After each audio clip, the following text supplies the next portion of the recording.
Welcome back to Outdoors with Larry Ray on ESPN 790 AM, brought to you proudly by the Tennessee Wildlife and Resources Agency. Hey, good Saturday morning. Welcome back to Outdoors with Larry Ray. Ron Wong on the road in Raleigh, North Carolina this morning at the Major League Fishing Heavy Hitters event that goes through next Wednesday.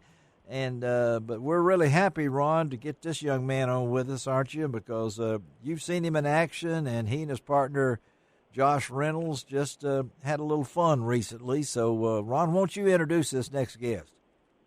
Well, the American Crappie Trail just held their national championship for 2020, and it was down on the Alabama River out of Milford, Alabama. Yes. And the anglers were greeted by rising water, water that was coming up 4 feet a day. Yeah. However, our next guest, in my opinion, and having watched him fish, is a champion of all champions because he is probably the best fisherman I've seen using live scope, and his partner Josh Reynolds, they make such a great partner together. By the way they fish is unbelievable. But he's won several tournaments. He's won a lot of crappie tournaments. He's a big bass fisherman. That's Josh Jones. Josh, welcome to Outdoors with Larry Ray. Hey. Glad to have you, Josh. After that build up on Saturday morning here, don't go back to bed for a while, okay? I mean, Ron and of course Josh has been on the show before. The success that he's had out of Sapulpa, Oklahoma, which is near Tulsa, and we will say right off the bat that he's done very well. And I think when I saw this, I on his Facebook page, and Josh, your Facebook page, how do they go to that? What is that? Josh Jones Fishing. That's it. It's real simple, folks, and you can get it. He's only got 88,000 followers, okay? I mean, that's more relatives than I've got, I think, so several cousins thrown in there, too. But he's a very active guy out of Oklahoma and near Tulsa there, but I read something, Josh, that you posted I thought was pretty cool. He said, "No man, no words. 2020 was an epic year for my partner, and now look what's happened in 2021 already." So let's talk about what's happened for you, buddy, and winning that not only the national championship, and you beat out some good ones. I mean, Caps and Coleman, you sent them home. Yeah. What? Cagle. Yeah. Eric Cagle on his home water, and he's one of the best. So it was pretty cool. Talk about it. As Ron was saying, the water was rising. You guys had something to prove, I guess, when you went down there. So talk about what this victory meant to you. And how many pounds was it, Ron? Josh has told me, but I didn't believe it. I got to hear it from somebody else. You know how many pounds they caught, Ron, over 3 days? You remember? Was that too far long ago? 30. What was it, Josh? 39. 39 pounds of crappie over 3 days. Wow, that would even feed Ron and his family. So, I mean, so talk about it, Josh. I mean, let our listeners know what it meant for you and the J&J team, so to speak. It was kind of stressful, I mean, I'm not really a river fisherman. Yeah. And you throw in a river that's rising, and it makes it even more difficult. The river, I think, rose 8 or 9 feet in just a couple days. Yeah. And we were just fortunate enough to be on fish that were staying where they were when we found them, and we could fish for them 3 straight days. And a lot of those guys had one good day, but you were staying consistent. Yeah. Yeah, staying consistent on a 3-day tournament is the most important thing, not trying to catch the biggest stringer of the tournament. Yeah. So, Ron, you were there. You know what this performance, what it took. What impressed you about the two Josh guys? Well, what really impressed me is how they thought through of fishing rising water. Yeah. And Josh, tell our listeners the kind of bait that you Yeah. use or the lure you use and how deep you are actually fishing in a river system, because I thought that was pretty phenomenal to think about trying to say where were the fish, where would they Yeah, go, or yeah. are they going to go anywhere? Yeah. But you figured it out that they're staying put even in the rising water. Tell our listeners how you did it. Well, we were catching those. Some of them were post-spawn, and some of them are pre-spawn. Yeah. But we were using a 32nd-ounce hair jig out 20 to 25 foot of water, just catching suspended fish out there in the middle of a creek. And we had a spot found earlier in the week on the main river, and we had some big pre-spawn females found.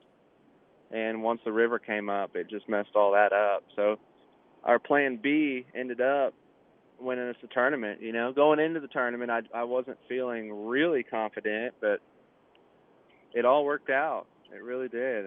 I was super fortunate. Well, I mean, we got lucky, basically. I mean, well, if the river tell won us. the Rose, we might Yeah. not have won. That's right. And folks will say, golly, not only did that, but Ron, and I don't know, you've got this tag, you're Live Scope man. I mean, you Mr. Live Scope. I don't know. But talk about the use of that. And Ron, you know that these guys know how to use that piece of machinery. Well, you know what?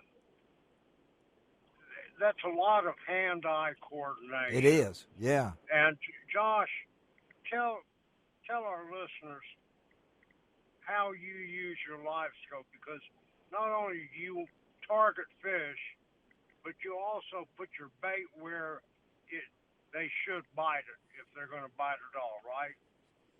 Yeah. I mean, it's the same crappie, bass, just cover water. That's the main deal. Just turn that trolling motor on high and just go. And, you know, you can kind of pick and choose what ones you want to catch because you can tell how big they are on the screen. Amazing. We were catching 15, 20 fish a day, but they were the right ones. We weren't catching any 9 or 10, 11 inches. You were catching the ones that ended up winning this thing. I mean, exactly. And now, Josh, when you're fishing like that, and you see a fish, do you sometimes say, "I'm going to pass this one up and keep looking for a bigger one"? Absolutely. We passed a lot of fish up that we didn't even drop on because they weren't big enough. That's amazing. It just sounds. He makes it sound so easy. I mean, you know, those of us that have been over the hill several times are amazed at what has happened. But at the same time, you got to use that rod. You're a big Dobbins man, right? Is that right? Yes. Yes. And I know that plays a lot in in what you do, and you're also you've got other things. So talk about the equipment that you use and the advantage it brings to y'all. Yeah, I'm just running a Phoenix boat, 21 PHX. It's got a wide deck, so me and my partner don't get in each other's way. Oh, don't do that. Yeah. Yeah, and I'm running a Garmin trolling motor. It's super quiet, which I think is a big deal when you're targeting these fish, and especially bass as well. Yeah. And lithium batteries, that is the most important thing that I found over the 3 days during the tournament. Why? If it wasn't for the lithium batteries, getting the longevity, you know, the charge, my other batteries were dying by noon. Really? But I got 3 80-amp-hour amped lithium batteries back there. Yeah. And I've ran them up to 2 days without even charging them. So you hear that, Ron? 2 days without a charge. Yeah. I mean, oh, yeah. Yeah. And are you, Josh, I know our listeners might want to know a little bit about your background, but I think you're really enjoying what you're doing. I you know, talk about that and how you got to where you are now. Yeah. I started off as a crappie guide local here in Oklahoma. And I've kind of transitioned to the bass game, and I just travel all over the country, just teaching people how to read their electronics and teaching people how to target big giant bass and big giant crappie, and just having a good time. Just, I get a lot of good feedback from these people I take. Well, they're picking up on it, and it's really, people say this technology is game changing. Well, I say it's life changing. Life changed my life. Yes. Yeah, it did. And Larry, it definitely. Larry, I got to tell you something. What? Those bass that Josh catches makes mine look like minnows. I've seen that. Believe me. And I've got to notice this, Josh, since I'm one of your 88,000 followers on Facebook. You mentioned her recently, but about a month away, you're going to get close, and we got just a couple of minutes here. You're a noodle. I did not know that. So yes. How much did that fish weigh that you had in your arms on your Facebook? How big was that catfish? Oh, that one's about 65, probably. Wow. Oh, golly. You just picked up one of my cousins, I think. That's one of my favorite things to do. We catch anywhere from 20 to 30 over 60 pounds a year. Do you really? Yeah. Here in Oklahoma. I've been doing it, I think, 19 years now, since I was 14 years old. I've only caught 3 over 70 here in Oklahoma. Only 3? Only 3 over 70.